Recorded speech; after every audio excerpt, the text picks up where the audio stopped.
जैसे कि हमारे पास सीरीज चल रही थी हमारी यूपीपीजीटी का एग्ज़ाम आ रहा है, उसके लिए पीजीटी टीजीटी एंड अदर जो टीचिंग एग्ज़ाम्स हैं उनके लिए मैथ्स की। तो हमने फर्स्ट लेक्चर किया था काफ़ी टाइम पहले और आज हम उसी को कंटिन्यू कर रहे हैं। इफ आप लोग चाहते हो कि ये सीरीज़ कंटिन्यू रहे तो प्लीज़ वीडियो को लाइक सब्सक्राइब और शेयर ज़रूर करके जाना। और वीडियो में कमेंट में बताना अगर आपको ऐसी सीरीज़ का नेक्स्ट चैप्टर कोई और चाहिए, हम चैप्टर वाइज करें। जैसे कि पहला चैप्टर हमारे पास सिलेबस में यही है, अलजेब्रा। तो अलजेब्रा की हमारी एक क्लास हो गई है, अगर आपने नहीं देखी है तो मैं डिस्क्रिप्शन में लिंक डाल दूंगा, आप वो चेक करिए। और उसके बाद आज हम सेकंड क्लास करने जा रहे हैं अलजेब्रा की ही अंदर जो हमारे पास आता है इक्वेशंस, रूट्स ऑफ इक्वेशंस। ठीक।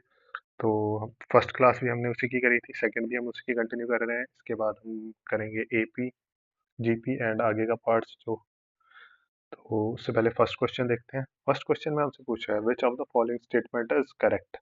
ठीक है, हमारे पास 5 इक्वेशंस दी हैं, तो पहले पहले एक एक करके इक्वेशंस पढ़ना शुरू करते हैं। पहली इक्वेशन में हमसे बोला है polynomial equation has at least one root. ठीक है, अगर हमारे पास कोई भी एक पॉलिनोमियल इक्वेशन है तो उसकी कम से कम एक रूट तो होगी, बिल्कुल सही बोला इसने। ठीक है, लेकिन उसके बाद उसने सेकंड जो इक्वेशन बोली है उसमें इसने यहाँ पे बोला a polynomial equation of degree n has n roots. जरूरी तो ना हमारे पास n रूट, अगर n डिग्री है तो n रूट्स होंगी? बिल्कुल भी नहीं, जरूरी नहीं है।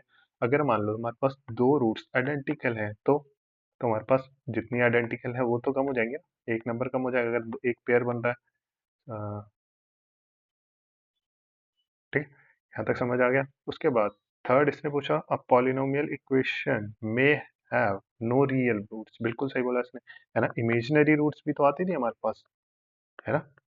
तो ये भी सही है। उसके बाद डी ऑप्शन है more than one of the above. बिल्कुल सही, ए ऑप्शन भी हमारा करेक्ट था और ऑप्शन नंबर सी भी हमारे पास करेक्ट है, तो इसका ऑप्शन नंबर डी हो गया हमारा आंसर। उसके बाद सेकंड क्वेश्चन में चलते हैं। इफ एन की power 2 is smaller than 2n, तो हमारे पास ये कहाँ कहाँ इक्वेशन ट्रू करती है फॉर ऑल नेचुरल नंबर्स। तो हमें वेरीफाई करना पड़ेगा। वैसे ऑप्शन में हमारे पास क्या क्या गिवन है, 3 या 5, तो हम 3 और 5 से छोट कम और ज़्यादा वाले नंबर देख लें। पहले 1 पे चेक करें। अगर मैं n की वैल्यू 1 रखता हूँ तो क्या ये इक्वेशन वेरीफाई कर रही है? चेक करो, 1 की पावर 2 इज 1 और इधर 2 की पावर 2 इज, बिल्कुल ठीक है, ट्रू होल्ड कर रहा है ना। उसके बाद सेकंड, अगर हम n की वैल्यू में 2 रखूँ की पावर 2 और इधर 2 की पावर 2, लेकिन यहाँ पे इसने बोला था should first number should be smaller than second, लेकिन यहाँ पे तो इक्वल आ गया, तो यहाँ पे तो वेरीफाई कर नहीं रहा, है ना। तो हमारे पास ऑप्शन नंबर बी तो डायरेक्टली क्या हो गया, एलिमिनेट। ठीक, और ऑप्शन नंबर सी भी एलिमिनेट हो गया कि n की वैल्यू स्मॉलर देन 3 पे ये सारे होल्ड करने चाहिए। कहाँ होल्ड कर रहा है n की वैल्यू 2 पे, तो दो ऑप्शन तो हमारे पास एलिमिनेट हो गए। ठीक है, तो एक ऑप्शन रह गया हमारे पास, कौन सा, n की पावर वैल्यू ग्रेटर देन और इक्वल टू 5। तो सीधा 5 पे चेक करते हैं। अगर मैं n की वैल्यू 5 रखूँ तो 5 की पावर 2 शुड स्मॉलर देन 2 की पावर n। 5 की पावर 2 इज 25 और 2 की पावर n इज 32। सॉल्व करो। ठीक है, तो यहाँ पे तो ये वेरीफाई कर रहा है फर्स्ट नंबर स्मॉलर है सेकंड से। वैसे ही अगर मैं n की पावर अगर 6 रखूँ तो 6 की पावर 2 स्मॉलर देन 2 की पावर 6। बिल्कुल सही, मेरे को ये भी सही दिख रहा है। 6 की पावर 2 इज 36 और इधर 2 की पावर 6 इज 32 का 2 कर लो मल्टीप्लाई, सीधा सीधा, है ना, 64। यहाँ पे भी ये ट्रू होल्ड कर रहा है। अगर आप 7 पे भी चेक करोगे तो क्या आएगा, 7 का स्क्वायर, फर्स्ट नंबर पे स्क्वायर ही तो किया उसका, और सेकंड पे क्या 2 की पावर 7, या इसी को 2 से मल्टीप्लाई कर दोगे, आगे क्या, यहाँ भी होल्ड करना। मतलब ऑप्शन नंबर ए मेरे पास सही आ रहा है। ऑप्शन नंबर ए आ गया हमारे पास आंसर। ठीक है, उसके बाद नेक्स्ट क्वेश्चन है हमारे पास सॉल्यूशन पूछे। x minus 2 upon x plus 5 greater than 2 एक इक्वेशन है, इसकी पे x की क्या क्या वैल्यूज हो सकती हैं, है ना। तो उसके लिए सबसे पहले तो कंपेयर करने के लिए इस 2 को हटा करके मैं 0 बनाता हूँ। कैसे बना सकता हूँ, दोनों साइड 2 से सब्ट्रैक्ट कर देते हैं। x माइनस 2 एक्स प्लस 5, यहाँ पे माइनस 2 कर दिया मैंने। अगर राइट साइड पे 2 माइनस करूंगा तो 0 हो जाएगा। अब इसको सॉल्व करो, है ना, ये इधर मल्टीप्लाई होगा तो हो जाएगा twice of x minus 10 negative का, तो कर दो subtract. X minus 2 x minus का एक्स, ये -2 -10 नेगेटिव का 12 अपॉन में वही रहा एक्स प्लस 5 ग्रेटर देन 0। अब ध्यान से देखो, ये तो, है ना, इसको मैं ऐसे लिख सकता हूँ, यहाँ पे नेगेटिव कॉमन है न्यूमरेटर पे, तो मैं इसको x+12 upon x+5 greater than 0 बोलूँ। या साइन भी चेंज होता है? नहीं होता है ना, बिल्कुल होता है, किसी में नहीं होता। साइन भी तो चेंज हो जाएगा। ये नेगेटिव था, स्मॉलर ग्रेटर देन 0 था उस टाइम पे। ठीक है, अगर मैं ये नेगेटिव हटाऊंगा तो साइन चेंज हो जाएगा। इसके बाद अब ध्यान से देखो, ये पूरी फ्रैक्शन की वैल्यू स्मॉलर देन 0 है, मतलब इस फ्रैक्शन की वैल्यू नेगेटिव होगी। ये नेगेटिव है, इसका मतलब या तो न्यूमरेटर नेगेटिव होगा या तो डिनोमिनेटर। तो दोनों केस देख लेते हैं। अगर हमारे पास न्यूमरेटर नेगेटिव है मतलब x+12 स्मॉलर देन 0, अगर न्यूमरेटर नेगेटिव है तो डिनोमिनेटर को पॉजिटिव होना पड़ेगा, तभी तो फ्रैक्शन नेगेटिव हो पाएगी। ठीक है, अगर ये वाला केस है तो x की value should be smaller than -12 और x की value should be greater than -5। तो अगर नंबर लाइन ये रही और यहाँ कहीं पे -5 है और यहाँ कहीं पे -12 है, तो इसमें x की वैल्यूज कौन सी होंगी? ये ना 12 से सारी छोटी, इधर -5 से सारी बड़ी वाली वैल्यू। दूसरा सिचुएशन कंडीशन क्या थी हमारे पास? जब यहाँ पे हमने माना न्यूमरेटर को नेगेटिव, अगर न्यूमरेटर पॉजिटिव और डिनोमिनेटर नेगेटिव हो, तो अगर न्यूमरेटर पॉजिटिव हो और डिनोमिनेटर नेगेटिव हो तो x की value should be greater than -12, है ना।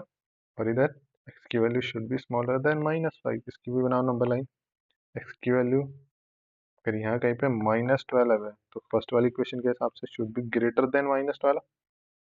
इधर की तरफ वाली सारी वैल्यूज सेटिस्फाई करेंगे इस इक्वेशन को, और इसके हिसाब से -5 से कम वाली वेरीफाई करनी चाहिए, मतलब इधर तक, है ना। कहाँ तक?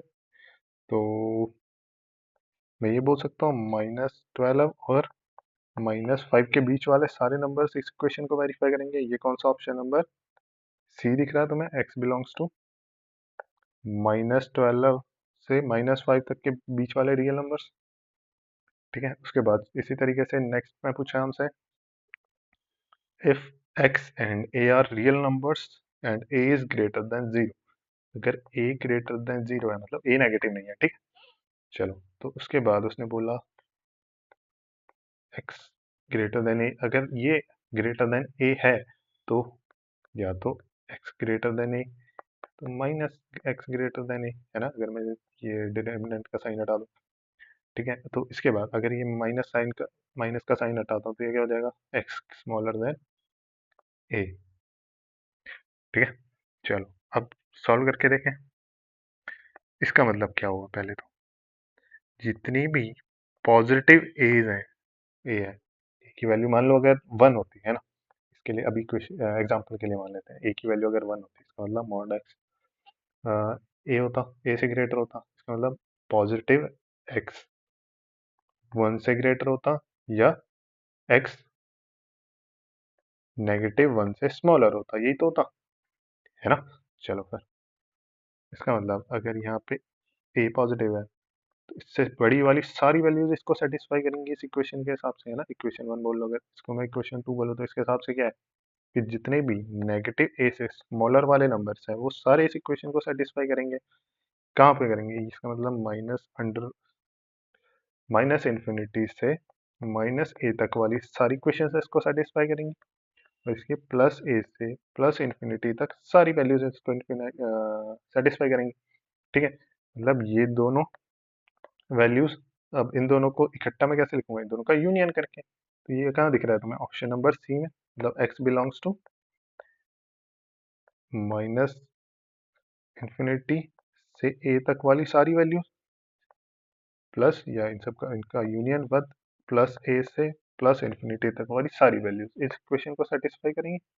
ठीक है, इसी तरीके से लास्ट क्वेश्चन है हमारे पास, इसमें एक ट्रिक है। ठीक है, हम ट्रिक समझ लेते हैं सीधा सीधा। क्वेश्चन कॉन्सेप्ट जब हम लोग कॉन्सेप्चुअल क्लासेस करेंगे उसमें करेंगे। ठीक है, तो अगर हमारे पास कहीं भी इस तरह की इक्वेशंस गिवन है, ठीक है, जैसे ये कोई कोफिशिएंट है, इसके साथ वेरिएबल पावर है n, फिर उसके बाद यही इक्वेशन वेरी कंटिन्यू होती जा रही है, n-1